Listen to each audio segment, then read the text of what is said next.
The good mothers guided you to victory. Nilfgaard angered the gods. Too much pride in them, not enough humility. The entire North owes you thanks, milady. And you, the gods. The entire North.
Meve noticed one of her scouts, a certain Corporal Larkin, halt his mount and train his gaze on the woods. Your Grace, I thought I heard something, could have sworn. A whisper, maybe, but...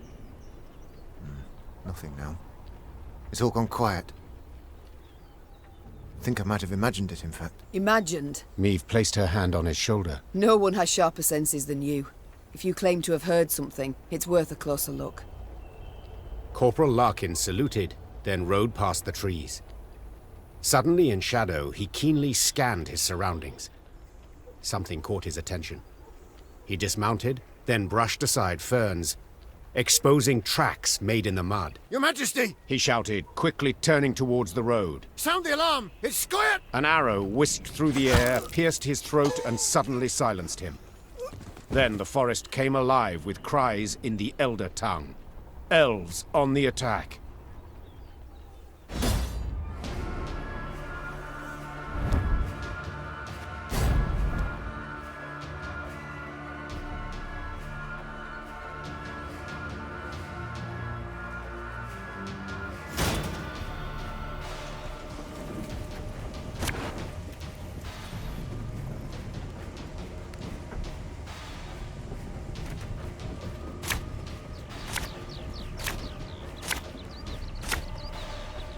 It's a trap! 2 arms! I told you it'll never end. Show me the coin or sod off.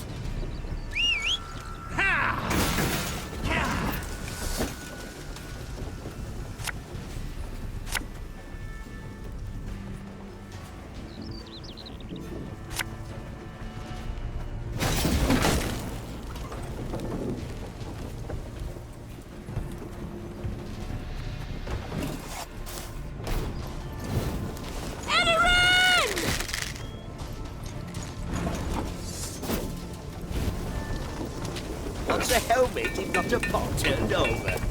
Watch your heads! Should have listened to me old lady. Nay, Dwanfe camest.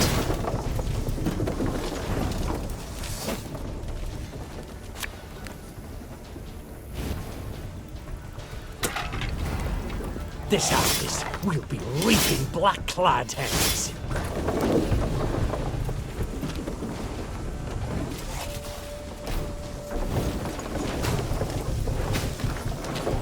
Down! to humans!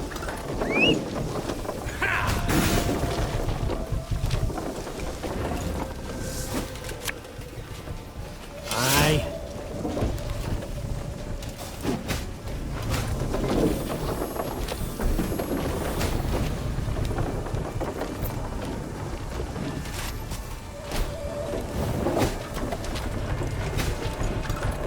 I shall not fail!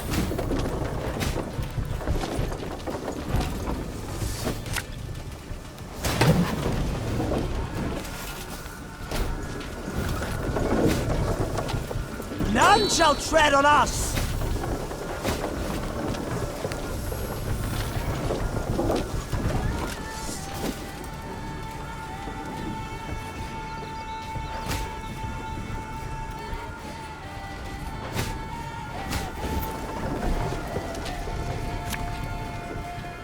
Blood washes away all shame!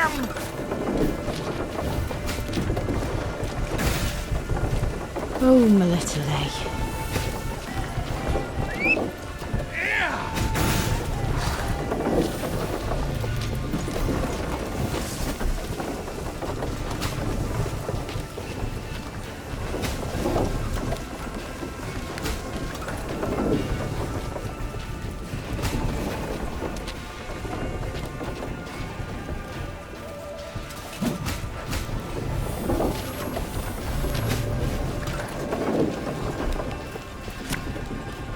Left, right, left, right.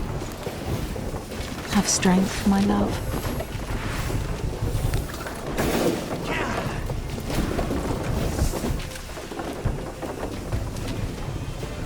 Shh! Cork it!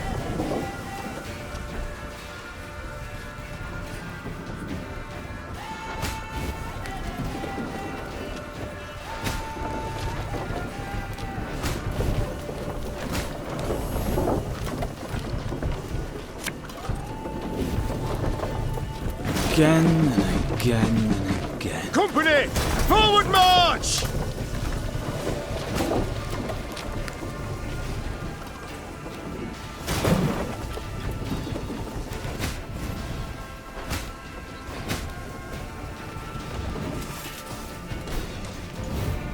May your sword and arm be one.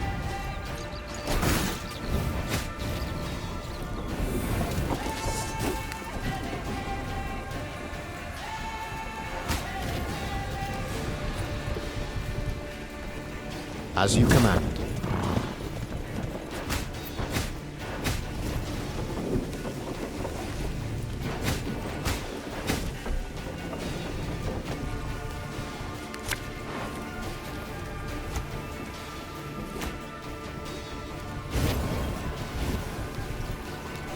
You'll never take me alive!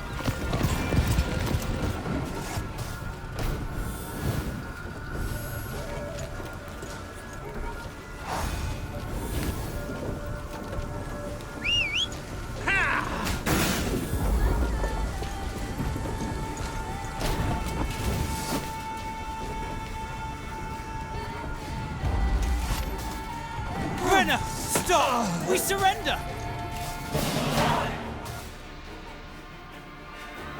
The Storyteller fighters stood no chance against Meve. When the sounds of battle finally ceased, the Queen, victorious, tossed aside her arrow-studded shield. She then ordered the commando's leader brought before her. She'd expected a ranter who would turn up his nose, spit in her face, and cry, "Death to all Dwan!" But the bloodied elf before her was no arrogant firebrand. He averted his gaze, and his lips gently trembled. Youthful you look, elf. How many summers to you? 30? More? 27, my lady. 27. A wonderful age. A shame to die so young. I beg you, Renna. For mercy, I ask. If not for me, then at the least for... Mercy? You jest.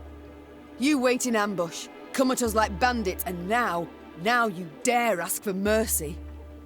It was no ambush. Don't play me for a fool. I know what I saw, and am no stranger to warcraft.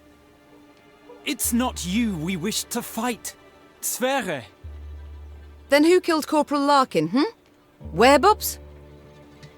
When we saw you on the high road, we fell back and hid in the wood. We wanted you to pass. Your scout's hearing, very keen. He heard something, then spotted our tracks. You must understand, we had no choice.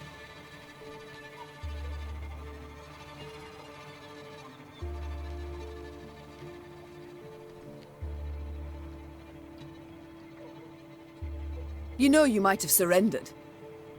Like Dristan's commando. Is that what you mean? They laid down their arms before an Edirnian general, who ordered them hanged. One and all. If we're to die, we prefer to die bows and swords in hand. Why are you here? Were you to rescue Epdahi? Rescue someone? No, Renna. We flee. The Nilfgaardians have realized they'll lose the war and have renounced us.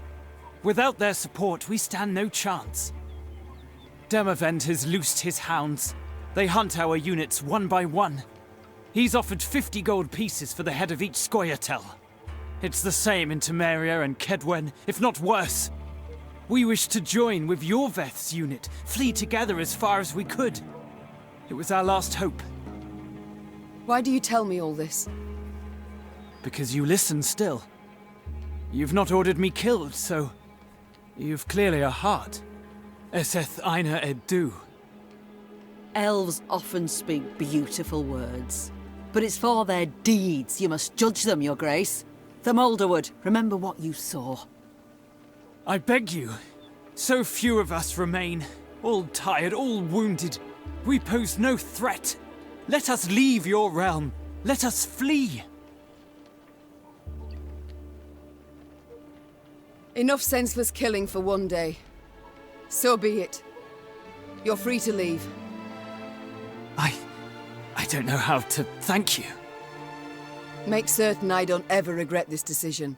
'Twould be thanks enough.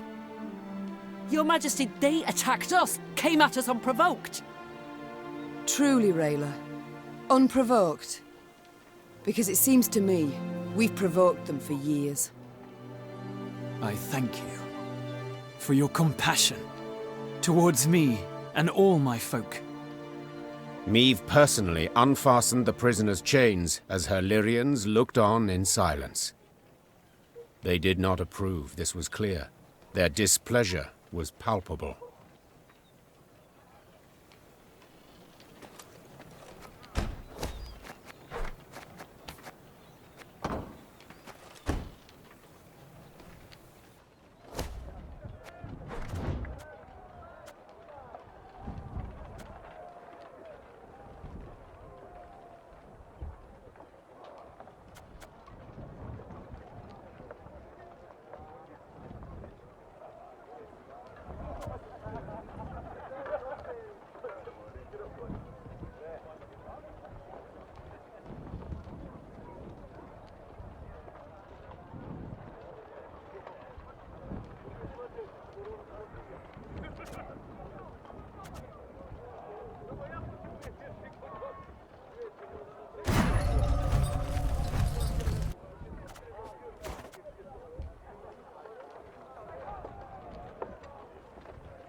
Our Demoven's not bad, but he don't hold a candle to Meve.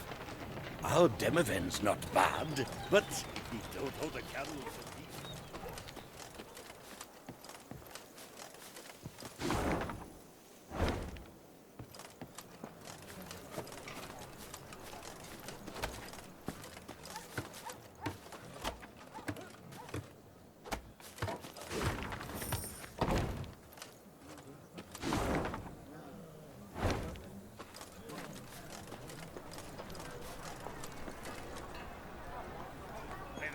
All anew, treat yourself to our new view, for a better future through and through. First foundations, hoist the walls, then we'll revel in its halls. Everyone's doing their part to rebuild the homeland.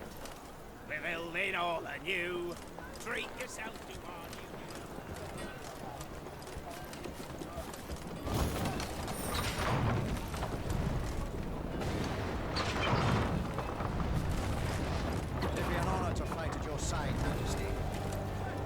Side by side, we'll kick those black clads across the Yoruba.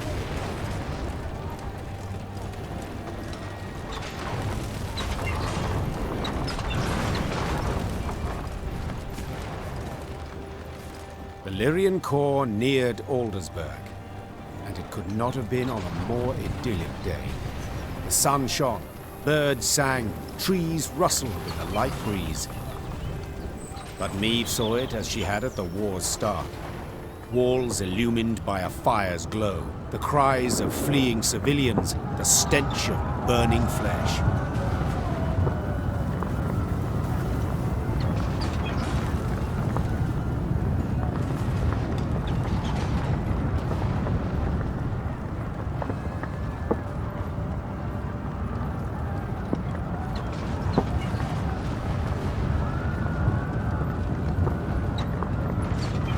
As on that day, Aldersburg was under siege.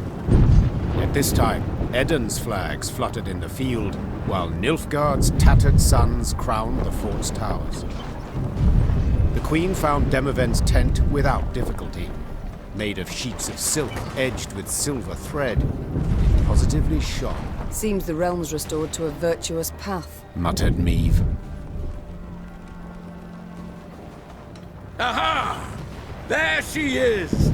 Queen Meve, savior of the North, the Sun's Slayer. Mockery I don't appreciate. I wouldn't dare. Not my words, those. You've been painted thus in song. Master Dandelion himself wrote a ballad, The Battle for the Bridge. If you take the bard at his word, you're as fierce with a blade as any witcher. Is that jealousy I hear? To be perfectly honest, Meve, it is. For I hadn't the pluck nor resolve, and when all the North tucked tail, went to shite, you alone stepped up and bared your fangs. Let it be a lesson for the future to us all. You called out the future. Tell me, how's your son? Baldwin. Ah, growing like a weed he is, and the spitting image of his old man. Good news all, especially given the mother's profession.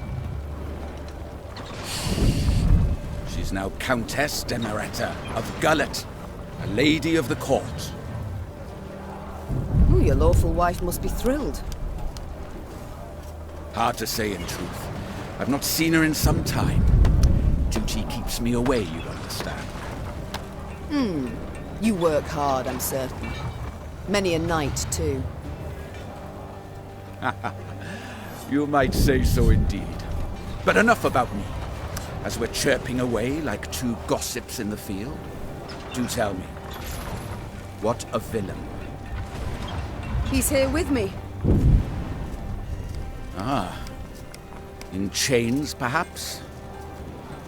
No. In coronet and robes. We came to an understanding. What's past is past. A lesson for the future? What do you mean? My dear, this war won't change a bloody thing. Nilfgaard will be Nilfgaard, the North, the North. We'll sign a truce, the Blackclads will turn tail towards home, but the old borders don't satisfy us all. I'm perfectly satisfied with them, thank you. And I just wish other folk would respect them too. You're one hell of a warrior, but you're no strategist at all. Your perspective, you've got to broaden it. Nilfgaard, we cannot allow it to regain strength and spirit, else we'll face another invasion within a decade or two. Measures are required. Preventive, preemptive, whatever the learned call it. Build an army, a vast one. Wait in ambush. And when they least expect it, break their bloody spine. Just think if we were to join forces. Enough. I don't wish to hear it. Won't even entertain the thought. I'll help you take Aldersburg, but then I'll go home, where, God's willing, I'll live to a ripe old age. As you wish. We can mount the assault at any time, but... But? My scouts report a small Nilfgaardian force approaching from the south. They've stayed off the roads, moved only under the cover of night, escorting someone. Who? I've no notion. Could be a mage. Devilishly unpredictable, that lot. Could wreak havoc in our ranks. Either way, before we rush at the walls, we must make certain they don't reach Aldersburg at all. I shall see to it. Are you sure? You've just arrived. Must be weary after the long journey. An understatement if I ever heard one. But I wish all this to be over, quickly. Meve set out after the Nilfgaardians immediately, a cavalry escort in tow. Her unmatched scouts, who had led the army through the mountains of Mahakam and Angren swamps, quickly found the enemy's trail. This way, Your Grace. It's not far now. That very same day, Meve's force caught up to the mysterious black-clad unit. Lyrian riders surrounded the foe, forcing the Nilfgaardians to halt. All fell so quiet, the creaking of taut Lyrian bowstrings could be discerned. The common tongue. Which of you knows it? I do, Your Majesty. You also know who you deal with, I see. What is your name? Kaldvin, Your Majesty. At last. A Nilfgaardian name I can pronounce. So, Kaldwin. It seems this war will reach its end in 2 days' time at the most. 'Twould be silly to die today, wouldn't you agree? It would, milady. Precisely. I've spilled enough blood. I've lost the appetite for more. So, provided you don't give me a good reason to kill you, you'll walk away with your lives. Now tell me. You carry something for General Ebdahi. What is it? A letter. Urgent to the point of insanity, it must be. Who wrote it? The dear Madam Ebdahi? No, Your Majesty. The Emperor. My. A letter from Emir himself. You must be an important person. A noble, or... Yet your uniform is simple, with no discernible distinctions. Who are you truly, Kaldwin? A spy? A simple messenger, Your Majesty. Don't lie. I know messengers, how they travel. Alone, armorless, atop a swift steed. You're escorted by cavalry of the heavy sort. For I often carry orders the recipients don't wish to perform, thus the escort. Give me the letter. I've sworn to deliver it to General Ebdahi, or to die in the quest to do so. Oh, very well. My translator shall read this letter, then return it to you. You shall break no vow, and who knows? You might even survive. And if I refuse? Guess. So be it. I accept your offer. Meve's translator cracked the seal and read. And as he read, his eyes grew wide as saucers. Then he whispered in the Queen's ear.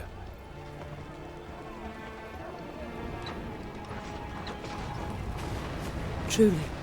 And you're certain you're not mistaken? The wonders of this world. Coldwyn, consider this your lucky day. I allow you to complete your mission with one proviso. And that is? That when you hand him the letter, you will give the General my regards. As Coldwyn and escort set off towards Aldersborn, the Lyrian soldiers looked at their queen with disbelief. To leave a Nilfgaardian to fulfill a secretive task. Meve failed to stifle a rather mean laugh. They'll understand tomorrow, she thought. General Epdahi had prefaced Lyria's and Rivia's invasion with a series of arrogant demands. The Nilfgaardian had been impudent, as he had felt sure he'd achieve a quick and decisive victory. Yet several months on, he too received an ultimatum. One signed by Emperor Emir var Emreis himself. The missive was concise and left no room for interpretation. With General Epdahi dead, the Nilfgaardian army descended into chaos. The kings of the north, united, took advantage and struck at the foe. Their victory was complete. The Nordling forces cheered their commanders and monarchs, but for none so vehemently as the one queen among them. Many dream of achieving the impossible. Meve had done it. Through wit, determination, and boldness, she had thwarted the Nilfgaardian invasion. The queen would rule for many more years. Stern, yet ever just.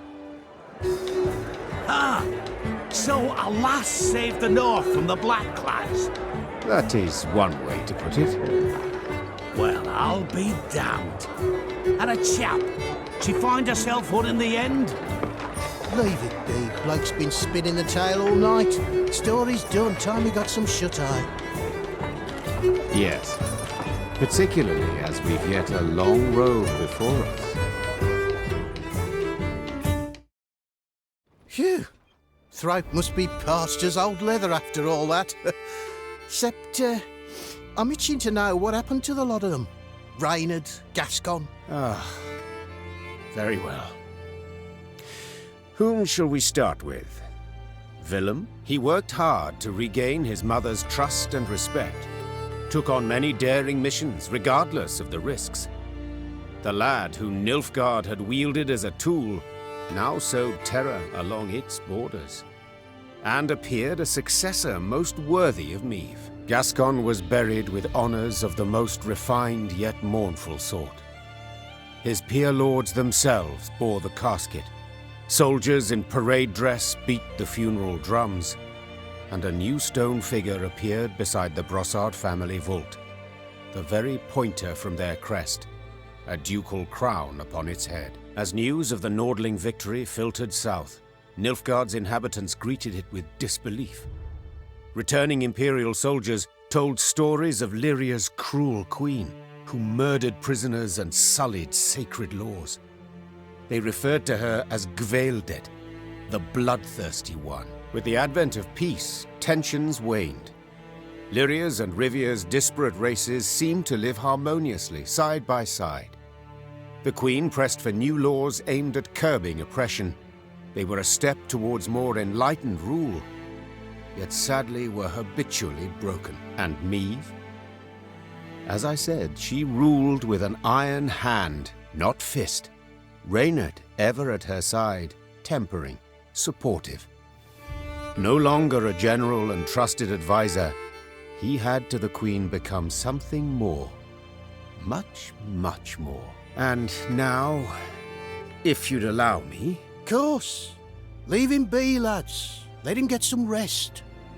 Till the time comes for the next tale.